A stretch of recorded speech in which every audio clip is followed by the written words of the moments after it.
हज का पहला दिन आयत ज़वल हजा को होता है, जिसे यूम तरविया यानी पानी जमा करने का दिन कहा जाता है। इस दिन से मनासिक हज का बाकायदा आगाज होता है। इस दिन के अहम आमाल दर्ज झील हैं। और एहराम बांधना, अगर पहले नहीं बांधा, अगर हाजी पहले से मक्का मुकरमा में मौजूद है और उम्रा कर चुका है, तो वो दोबारा हज के लिए एहराम बांधेगा।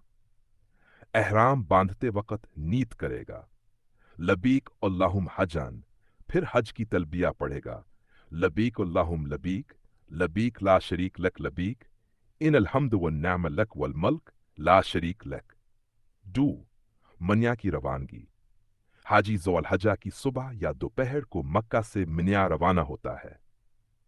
मना में 5 वक्त की नमाजें ज़हर, असर, मगरिब, इशा और अगले दिन की फजर कसर यानी 2 रकात अदा की जाती हैं। रात मिना में गुजारना, हाजी रात मिना में क़याम करता है और इबादत, जिक्र व इज़कार, तिलावत और दुआ में वक्त गुजारता है। ये सुन्नत नबवी है। खुलासा अमल तफसील एहराम ऐद ज़वल हजा को हज की नीयत से बांधा जाता है। तलबी